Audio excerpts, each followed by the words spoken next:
सावळीच्या घनदाट जंगलात प्रतापगड व वासोटा यांच्या मध्यावर वसलेली दुर्गजोडी म्हणजे मधुमकरंदगड.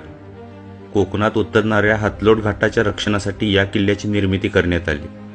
सातारा जिल्ह्यातील महाबळेश्वर तालुक्यातील या जोड किल्ल्यापैकी पूर्वेच्या शिखरावर मकरंदगड तर पश्चिमेच्या शिखरावर मधुगड आहे. शिवकाळापूर्वी हा किल्ला शिर्के आणि मोरेंच्या ताब्यात होता. इसवी सन 1656 मध्ये जावळी ताब्यात आल्यानंतर हा गड शिवाजी महाराजांच्या ताब्यात आला. इसवी सन 1818 मध्ये प्रतापगडाबरोबर मकरंदगड इंग्रजांच्या ताब्यात गेला. महाबळेश्वर पासून 40 किलोमीटर अंतरावर मकरंदगडाच्या माचीचे घोणसपूर गाव लागते. गावातून किल्ल्याकडे जातेवेळी वाटेत मल्लिकार्जुन मंदिर लागते.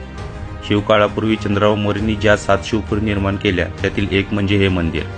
मंदिराच्या गाभाऱ्यात चौकोनी आकाराची शिवलिंग असून त्या पाठीमागे भैरवाची मूर्ती आहे. मंदिराच्या आवारात झीज झालेल्या मूर्ती व विरगळ पाहायला मिळतात. येथून गडावर जातेवेळी प्रथम किल्ल्याचा उद्ध्वस्त दरवाजा लागतो. याच्या बुरुजांची पडझड झालेली आहे. या दरवाजातून आत आल्यानंतर डावीकडे जाणाऱ्या वाटेवर लहान बुरुज लागतो.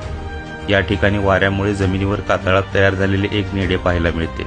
याच्या बाजूला कातळात कोरलेले मातीमुळे अर्धवट मुजलेले टाके दिसतात. गडमाथा पूर्व पश्चिम सुमारे 1 एकर क्षेत्रावर पसरलेला आहे. गडमाथ्यावरील श्री मल्लिकार्जुन शंकराच्या मंदिरासमोर एक दीपमाळ पाहायला मिळते. मंदिरा पाठीमागील निमुळत्या सोंडेवरून मधुगडाचे दर्शन होते.